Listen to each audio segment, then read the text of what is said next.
comment vous, libraires, vous vivez cette rentrée très particulière et avez-vous des taux précis de la hausse des prix des fournitures et des manuels?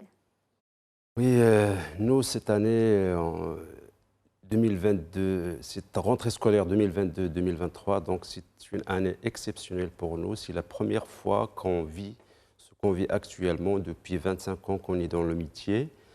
Donc, cette rentrée scolaire, elle est caractérisée par la hausse des prix, caractérisée également par la pénurie de certains articles, que ce soit dans les fournitures scolaires, que ce soit dans le livre public, Oui. destiné aux écoles publiques. Oui. Oui. Donc, voilà, cela il est dû à la hausse des prix des fournitures scolaires, notamment le cahier dans différents formats, surtout les produits d'appel, comme le cahier de 48 pages, le cahier de 96 pages, 17-22. Qui sont les plus consommés, les plus demandés? Oui, les plus demandés, les plus consommés de la part de l'école marocaine.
Oui. Voilà, donc ces hausses, c'est compréhensif, donc elle est due à la hausse de la matière première qui est le papier, donc qui est passé de 8 000 dirhams le tonne à 18 000 dirhams le tonne actuellement. Donc plus que le double. Oui, une augmentation de 120%. 120%. Oui, ce qui a eu un impact direct sur la hausse des prix des cahiers. Mais cela n'explique pas cette augmentation fabuleuse. Donc, nous, en tant que libraire, on a l'habitude d'acheter le cahier à 1,80 dirhams, à 1,90 dirhams l'année dernière. Ça, c'est le cahier 48. 86 pages. 86 pages. Feuilles, oui. Donc, cette année-là, à la fin du mois de juin, elle était à 2,90. Voilà. Le cahier de 192 pages, elle était à 5,30 fin juin. Mais actuellement, après l'apparition des appels d'offres de l'initiative royale d'1 million de cartables, il y avait de grosses commandes là-dedans. Oui. Donc, et voilà, on a remarqué que le cahier, il a passé de 5,30 centimes à 6,80 actuellement, mais il n'existe plus sur le marché. Mais l'initiative royale, qui est une initiative louable et qui soulage beaucoup de familles, elle a lieu chaque année. Oui. Donc, elle n'explique pas, au contraire, c'est pour aider les familles dont le besoin est soulagé. Mais oui, exactement. Est-ce qu'il y a de la spéculation de la part de distributeurs aussi? Oui, exactement, parce que l'année dernière, il y avait de l'importation de cahiers. Il y avait encore du cahier tunisien, le cahier égyptien, etc. sur le marché marocain. Actuellement, cette année, non plus. Donc, voilà, il y avait des industriels marocains qui sont au nombre de 3. Après la décision du ministère de l'Industrie et du Commerce, donc de ne pas importer les cahiers, c'est-à-dire via la hausse de l'augmentation dans les frais de douane, etc., ce qui a donné faveur aux industriels marocains. Donc, nous, en tant que libraires, on est pour cette décision, on est pour la préférence nationale, on est pour le développement de l'économie nationale, etc. Mais on était tellement surpris de voir, de se voir vivre ce que nous vivons actuellement, la pénurie des cahiers, l'augmentation des prix. et de la vente conditionnée aussi de la part des industriels.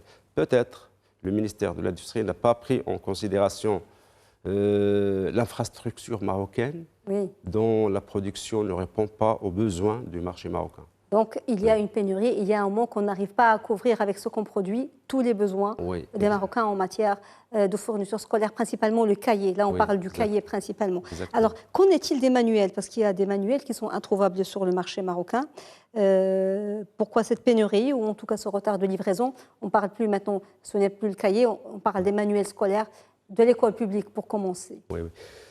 C'est vrai que d'après mes informations, donc les éditeurs ont demandé une augmentation de prix depuis le mois de janvier. Ils ont demandé au ministère Éditeurs, imprimeurs? Oui, ce sont des éditeurs. Éditeurs. Ce sont des éditeurs, oui. Ils ont demandé une augmentation de prix parce que les prix qui se trouvent actuellement ont été instaurés en 2002. Et de 2002 jusqu'en 2020 ans presque. Donc, beaucoup de choses ont changé dans le prix. Ils ont demandé cette augmentation, mais le ministère de la tutelle a tardé de prendre une décision jusqu'au 15 août, où là, il a publié un communiqué sur lequel il dit voilà, qu'il va subventionner les éditeurs avec un budget de 105 millions de dirhams, oui. Voilà, pour garder le même prix qui est à la 4e de couverture dans le livre public. Cette décision, à mon avis, était très tardive. Elle est tardive parce qu'elle arrivait au mois d'août. Oui, exactement. Normalement. La veille de la rentrée scolaire. Absolument. Dans votre programme ou agenda, vous savez, en principe, quand est-ce que les livres sont édités, en principe? En principe... pour qu'ils soient prêts à la rentrée. Oui, exactement. En principe, les éditeurs préparent leur rentrée scolaire dès le mois de janvier. Oui. Dès le mois de janvier jusqu'au mois de mai, et les distributeurs préparent leur rentrée scolaire donc à partir du mois de mai, mois de juin, les libraires à partir du mois de juin, mois de juillet. En tout cas, pendant le mois 8, donc tout doit être prêt. Donc ils ont eu 6 mois de retard, en fait, parce qu'ils attendaient d'avoir la subvention pour pouvoir éditer. Et ce retard vous a impacté directement? Bien sûr. Il avait un grand impact sur le marché. Donc, les éditeurs avaient l'absence d'une visibilité sur la rentrée scolaire, etc., sur le prix et tout ça. Donc, la décision tardive, il a impacté la rentrée scolaire par le retard. Actuellement, plus qu'à notre avis, d'après ce qu'on vit, la réalité sur le terrain, donc il y en a plus que 55%, 50 à 55% des livres publics ne sont pas disponibles sur le marché. Mais d'après des confirmations qu'on a eues de la part des éditeurs, ils nous ont confirmé que d'ici 15 septembre, le tout sera disponible. Il y a un grand travail que mènent actuellement les éditeurs. Ils travaillent jour et nuit. Ils font un grand effort pour emplir ce besoin du marché marocain. Oui. Alors, M. Kamon, dans une autre tribune, vous avez évoqué aussi la responsabilité des importateurs marocains qui œuvrent dans le secteur du livre et manuels français qui profiteraient, selon vous, d'une marge très confortable. Moi, j'étais étonnée de découvrir ce taux, entre 45 et 50% de bénéfices de la part de l'éditeur français, parce qu'ils sont directement en contact avec les éditeurs français sur le prix du livre. Sur cette marge s'ajoute 5,5% de TVA, étant donné que le livre est exonéré de TVA au Maroc. Et il bénéficie aussi d'une subvention sur le transport de la part du ministère français de la Culture. Ces taux sont-ils fiables à 100% de bénéfices, 45-50%? Et si oui, comment l'État et le ministère de tutelle peuvent-ils tolérer une telle situation? Parce que ce n'est plus du bénéfice, c'est quand on est à 50% dans un produit tel que le livre, qu'on peut dire qu'il est de première nécessité. Oui, exactement. Comment expliquer cette situation? Oui, effectivement, madame. Donc, le Maroc, pour vous dire, c'est parmi les premiers pays importateurs du livre français sur le continent africain. Il est le premier au Maghreb, il est le premier dans le monde arabe, donc avec un budget de 22 millions d'euros d'après les statistiques de la centrale de l'édition en 2021. Ces 22 millions d'euros sont dispatchés comme suit. 51% sont pour les livres universitaires, le livre littérature, jeunesse et tout ça, et les dictionnaires et tout ça. Et 49% c'est juste pour le scolaire. Oui. Donc, là, on parle du scolaire. Alors, ce n'est pas seulement les livres manuels scolaires qui sont destinés aux écoles type mission, mais même les écoles privées, maintenant, travaillent avec des manuels français. Oui, exactement.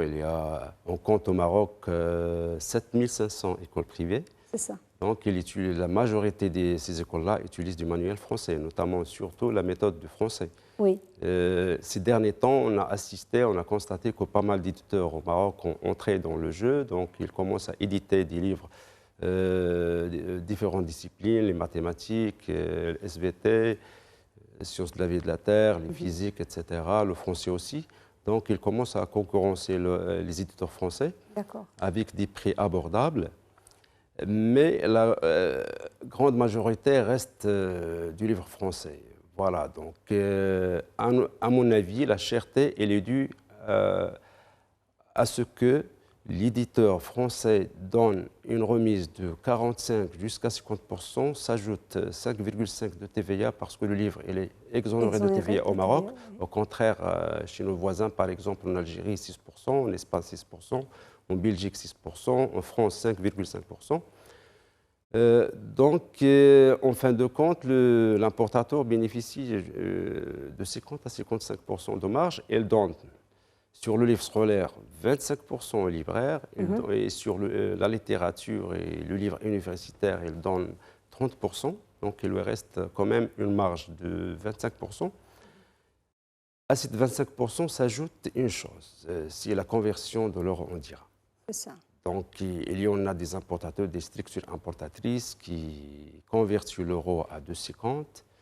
Il y en a d'autres à 13,50. Il y en a d'autres à 13,80. Il y en a d'autres à 14, même à 15. Donc, l'importateur reste maître de l'association de son produit. Donc, il a une exclusivité. Il peut introduire le prix qu'il veut. Voilà. Ça, c'est en ce qui concerne la marge de bénéfice des importateurs. Alors, qu'en est-il de la marge de bénéfice, de votre marge de bénéfice des libraires? Je parle des libraires parce que vous êtes le vice-président de l'association. Vous avez été pendant deux mandats le président, parce qu'il y a certaines associations de parents d'élèves qui sont montées au créneau pour pointer du doigt certains libraires qui profiteraient, selon eux, de cette conjoncture et qui pratiqueraient des prix qu'ils veulent. Que répondez-vous à ces accusations bien sûr, au nom de l'association? Quelle est votre marge déjà pour que les gens sachent combien vous gagnez, combien il vous reste? Oui, pour nous, les libraires, donc, sur la littérature, sur les livres universitaires, donc, on a une marge sur jeunesse aussi. On a une marge de 30%, entre 25 et 30%, ça dépend de l'article. Et sur le livre public, on a une marge de 20% à 15%. Si on s'approvisionne directement de chez l'éditeur, donc on aura 20%. Si on s'approvisionne de chez le distributeur, donc on aura 15%. À ce prix-là, donc à cette marge-là, s'ajoute le transport. Donc on a des charges de transport et des employés, etc. qui sont des... Donc ça, c'est les 15%, 20% sans déduire les charges de fonctionnement, les salaires, le local. D'accord. Nous, on est des libraires professionnels. Donc on pratique le métier depuis longtemps. On appartient à une association reconnue à l'international, etc. Donc on pratique les prix qui sont donnés par l'importateur ou bien par l'éditeur. Il y a un autre problème, Hassan Kamoun, que vous dénoncez, c'est la concurrence des écoles privées, parce qu'on voit de plus en plus d'écoles privées qui vendent les manuels et même des fournitures scolaires, alors que ce n'est pas leur rôle. Leur rôle, c'est un rôle d'éducation, ce n'est pas un rôle de commercial, alors que c'est une pratique qui est interdite par la loi. Et il y a eu une loi qui a été validée l'année dernière, qui interdit clairement aux établissements privés de vendre des livres dans leur enceinte. Mais ils continuent quand même. Comment est-ce qu'il y a un problème de réglementation, de contrôle? Comment il y a une loi qui interdit clairement la vente par les écoles des fournitures, des manuels et des fournitures, même les cahiers, les stylos. Et ils le font. Oui, exactement. Ça, parmi les... Pas tous, hein? Oui, pas tous, oui, bien sûr. Parmi les problèmes majeurs que vit le libraire actuellement et parmi les causes qui nous ont poussé à créer une association pour défendre notre loi et pour porter la parole collective des libraires auprès des responsables. Donc, depuis une décennie, une dizaine d'années, ou même plus, Il existe des établissements scolaires du privé, l'enseignement privé, qui vendent des livres dans leur espace, ce qui est interdit par la loi. Une loi de 06 qui était validée, 006, oui, c'est la loi 4, comme on appelle, la loi 4 de l'enseignement privé. Il a interdit clairement dans son article 21 la vente des livres et des fournitures scolaires dans l'espace des écoles privées, mais ces pratiques qui sont inappréciées par les libraires et qu'on considère comme une concurrence déloyale. Déloyale, oui. Voilà. Donc, et ils tirent des bénéfices. Oui, bien sûr, ils tirent des bénéfices. Donc, comme vous le savez, il y a des écoles privées, il y a des patrons qui n'ont rien à voir avec l'enseignement. Malheureusement. Donc, ils ont un capital, ils voient le créneau où ils peuvent investir, par exemple, leur argent. Donc, ils trouvent que le secteur privé, l'enseignement privé, c'est le secteur le plus adéquat pour gagner de l'argent. Alors, pour revenir vous êtes concerné, mais il y a aussi le principal à côté de vous concerné, c'est les parents. C'est les parents, c'est les tuteurs qui ont la charge d'acheter des livres, ceux qui ont 2, 3 enfants. L'État, le ministère a entrepris l'initiative de soutenir avec une subvention certains manuels, mais pas tous. Quels sont les manuels qui ont été subventionnés et est-ce qu'ils ont eu un impact sur les bourses des ménages? Est-ce qu'ils les ont un petit peu soulagés ou est-ce que c'était insignifiant? D'après ce que vous voyez, vous recevez des clients et des parents et des tuteurs d'élèves tous les jours. Oui, oui. Et évidemment, donc, le ministère de l'Éducation nationale, il a décidé, pour garder les prix du livre public, donc il a décidé de subventionner le livre public. Le livre public, oui, que les écoles publiques. Oui, que les écoles publiques et privées. Donc il y en a des écoles privées qui utilisent par exemple des livres en arabe. Les livres en arabe, oui, comme voilà. Donc il a subventionné avec un budget de 105 millions de dirhams pour garder le prix, mais cette décision, elle était louable par le citoyen marocain, elle était louable aussi pour les libraires, parce que le libraire, toujours, reste entre l'enclume et le marteau du client. Il y en a pas mal des clients qui réclament la hausse des prix, mais des livres importés, des livres français qui sont importés, qui sont un peu chers. Mais les livres de l'enseignement public au Maroc, ça ne dépasse pas, dans les meilleurs des cas, 20 dirhams, 30 dirhams, comme ça. 20 dirhams, 30 dirhams. Voilà, ça ne dépasse pas les 30 dirhams. Il y a un véritable problème, en fait. Le problème ne date pas de cette année. Il y a un véritable problème structurel. Il y a toute une réglementation, un cadre qui doit être revu, la politique du livre au Maroc. Et vous, au sein de l'association, vous avez mené une étude très importante et avec des résultats. Une bonne base de travail. Parlez-nous de cette étude, parce que moi, ce que je retiens, c'est qu'il n'y a pas plus de 90% de librairies au Maroc, ce qui est un chiffre qui choque. Oui, oui. Sur quoi a porté cette étude, quand vous l'avez faite, et quel va être son sort? Est-ce que vous l'avez exposé à des départements d'État? OK. Donc, nous, depuis la création de l'association en 2018, donc, on a essayé de diagnostiquer les problématiques, les obstacles de la librairie marocaine. Donc, on a trouvé que ça nous manque une base de données des libraires au Maroc. Et voilà, on a trouvé qu'il y a absence d'une réglementation du secteur, qu'il y a absence d'une structuration en matière de numérique des libraires, etc. La majorité des libraires utilisent des logiciels de gestion de librairies qui sont locales, qui ne sont pas tellement professionnels, qui ne sont pas dédiés à la librairie. On a également constaté qu'il y a une absence de formation du libraire du Maroc. Donc la majorité des libraires du Maroc sont venus au métier, que ce soit par succession, que ce soit par héritage, ou bien que ce soit par hasard. Donc, ils n'ont jamais reçu une formation là-dedans, alors qu'on parle d'une science de la librairie.